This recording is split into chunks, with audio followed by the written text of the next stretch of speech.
आपने अपने mobile phone पर टॉर्च का ऐप ही क्यों ना इंस्टॉल कर रखा हो, उसके बावजूद आपके फोन में मौजूद तमाम जानकारियां उस ऐप के दूसरे देश में स्थित सर्वर में चली जाएंगी। जानकारों का मानना है कि ऐसा किसी भी ऐप से हो सकता है। भारत सरकार ने 59 ऐसे ऐप्स पर पाबंदी लगा दी है जिन्हें चीन से संचालित किया जा रहा था। सरकार का कहना है कि ये ऐप राष्ट्रीय सुरक्षा के लिए खतरा है। इस बारे में गृह मंत्रालय के अधीन Indian cyber crime coordination centre ने सरकार को विस्तृत रिपोर्ट भेजी थी। इससे पहले भी ये विभाग विभिन्न ऐप को लेकर समय समय पर सरकार को सचेत करता आया है। संसद में भी विभिन्न दलों के सदस्यों ने सरकार का ध्यान कई बार इस तरफ आकर्षित किया और कहा कि अगर सरकार इस पर कार्रवाई नहीं करती और ऐसे ऐप पर प्रतिबंध नहीं लगाया गया तो राष्ट्रीय सुरक्षा के साथ समझौता हो सकता है। वहीं सरकार का भी कहना है कि गृह मंत्रालय को कई प्रतिवेदन प्राप्त हुए हैं जिसमें ऐप के इस्तेमाल के दौरान लोगों की निजता के साथ समझौता या फिर डाटा की चोरी जैसे मामले शामिल हैं।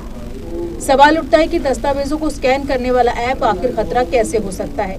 इस पर साइबर क्राइम के विशेषज्ञों का कहना है कि कोई अपनी छुट्टी की अर्जी या बच्चों के किताबों के पन्नों को स्कैन करता है तो उसकी एक कॉपी सर्वर में अपने आप चली जाती है। इससे कोई खतरा भले ना हो, लेकिन जैसे ही कोई सरकारी दस्तावेज को स्कैन करता है, मिसाल के तौर पर वित्त मंत्रालय का कोई दस्तावेज जिसमें आगामी वित्तीय वर्ष में देश किन किन चीजों पर ज्यादा जोर देगा, ये दस्तावेज जैसे ही स्कैन करने वाले ऐप पर स्कैन होते हैं उसकी एक कॉपी उस देश तक भी चली जाती है जहां इसका सर्वर है। ये राष्ट्रीय सुरक्षा का मामला है। कई ऐसे ऐप्स हैं जो ये बता सकते हैं कि आपने अपने कीपैड पर क्या टाइप किया है, भले ही उस वक्त आप किसी और वेबसाइट या ऐप पर काम कर रहे हों।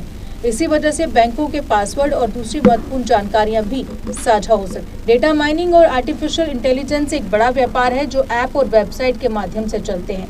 ये व्यापार लोगों से संबंधित निजी सूचनाओं को बेचने वाला व्यापार है।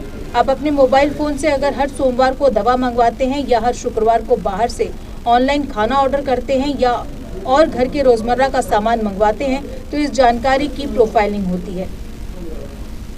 अब आपके मोबाइल पर हो रहे इस तरह के काम किसी से छुपे नहीं हैं। ये जानकारी बेची जाती है और आप देखेंगे कि सोमवार को ही दवा कंपनियों के मैसेज आपके पास आने लगेंगे जो आपको भारी डिस्काउंट का लोभ दे रहे होंगे। उसी तरह शुक्रवार को आपके पास ऑनलाइन खाने की डिलीवरी करने वाले ऑफर आएंगे। ये सूचनाओं का बाजार है, इसकी कीमत भी है और अच्छी खासी कीमत है। ऐसा नहीं है कि सिर्फ भारत ही ऐसा देश है जहां किसी देश के ऐप पर प्रतिबंध लगा हो। चीन भी ऐसा ही करता है। सभी देश, खासतौर पर विकसित या फिर विकासशील देश, अपनी सूचनाएं बचाने के लिए कई ऐप पर प्रतिबंध लगा रहे हैं। हाल ही में ऑस्ट्रेलिया ने भी ऐसा ही किया जब उसकी सेना ने चीन से संचालित होने वाली वीचैट ऐप पर प्रतिबंध लगाया। JK Update is fastest growing media house in J&K with 1.5 crore monthly views. JK Update is a best platform for advertise your brands and services. If you want to advertise your products and services, please contact us on this number. Mr. Sushil Sharma 7051091804. JK Update. Update रहें हमारे साथ।